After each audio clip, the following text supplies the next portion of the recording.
Hello again, I'm Aleph, and today we are taking a look at one of my sectorials, OSS.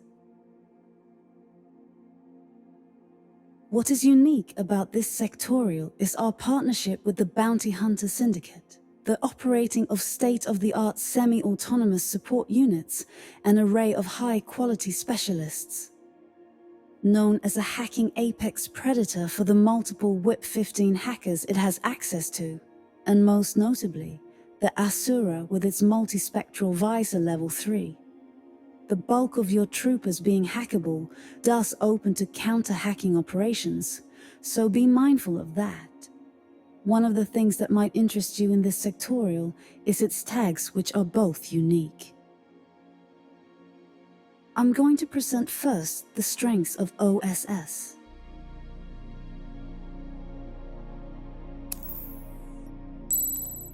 As is usual with Aleph, you have excellent whip among all of your specialists, and will have many of them in a list, which makes OSS great at doing objectives. A good portion of your specialists are particularly fast as well, being 6-2 move, and even more exceptionally, the Garuda forward observer being effectively 8-6, having super jump. The KHDs like Asura and Satra are amazing with Cybermask as role compression units that can do missions as they are moving towards objectives and hacking through repeaters with second shot skill. OSS has among the most efficient remotes, which makes this a sectorial of force reconstitution. The accuracy of a marksmanship rickshaw tackbot with the supportware assisted fire is only surpassed by the Atalanta in Steel Phalanx or the Hetkari in Pan-Oceania, which says a lot about its capacity as a gunfighter. The Dakinis are now only there to complement Danova's fire teams as secondaries ballistic shooters, and I think can officially be dethroned as the unit which people remember OSS for. The Asura is great, and you need a solid reason to not bring at least one Asura list in a serious event. As written in February 2025, the MSV3 Asura specifically can actually spotlight camouflage markers through repeaters, making them take a saving role, revealing themselves, which enables you to Trinity potential hackers as a follow-up or guided missile them. The Samek Rebots is an ARO piece you should always take. As a wildcard, it can be paired in any fire team to benefit from a special dice posing a threat with its missile launcher. As a linkable guided missile unit, it can also be used in active turn to kill enemy troopers at a distance without direct line of sight if they are in a targeted state. This shouldn't be a main plan of attack, but is basically free as a secondary option, since you would take it anyway as an ARO piece. Access to the post-humans is one of the many strengths of this sectorial. The post-humans have the G-jumper rule, which allows them to take 2 to 3 proxies that count as one trooper. You cannot take 2 of the same proxy. They all count as one trooper when used as reserve during the deployment phase, and also still provide an order if at least one of the proxies is in a non-null state during the game. They are incredibly cheap for their stats, but since you have to take at least 2, they do wait on your list. The Bounty Hunter Fire Team has the best selection of Bounty Hunters models in the game. That uniqueness was a bit undermined in N4, since they weren't as strong as what was available in OSS, only there to lower the average cost of your units. John Hawkwood is there to change that in N5. Although, does he? I believe in White Company he is an auto-pick, but here for the cost of John Hawkwood and an authorized bounty hunters, you can have Rickshaw, HRL and Artelis with points to spare.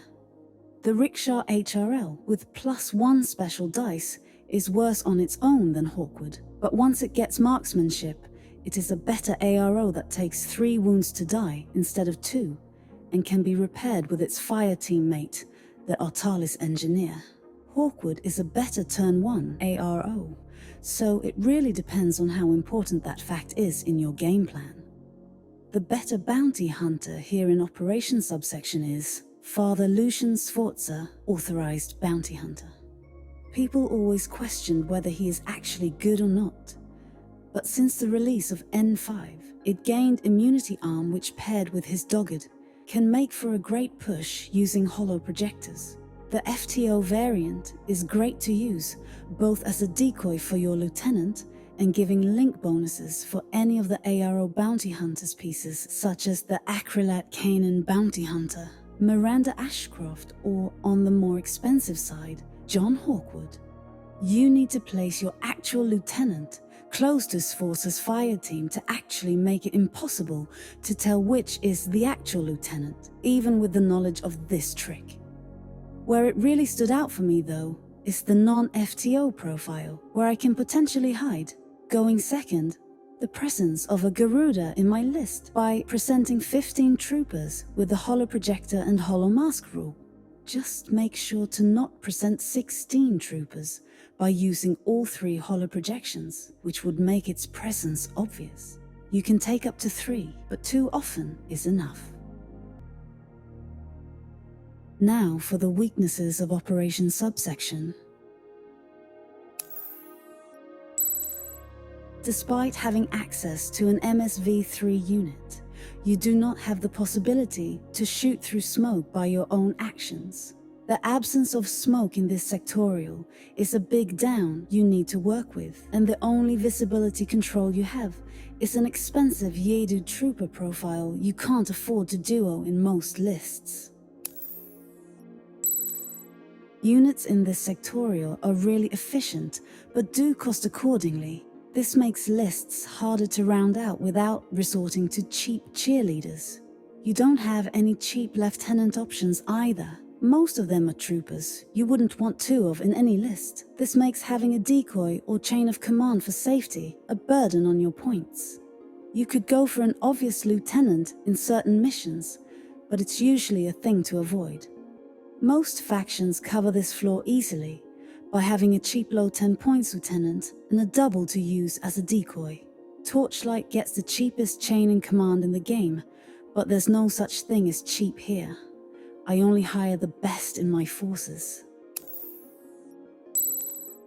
The midfield options are on the weaker side comparatively to their cost.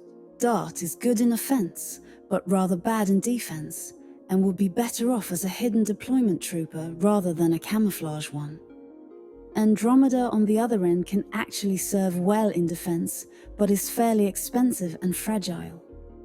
The Dashu is your hidden deployment troop, but is paying for a lot of skills it doesn't need. He is just too expensive.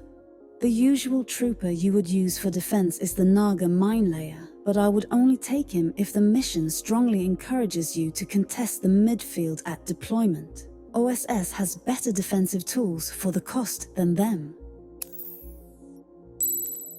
Although they have among the strongest whip hackers in the game, I think not having BTS 6 or access to a Tinbot firewall -3 is a great failure in the design of this sectorial as a hacking apex predator.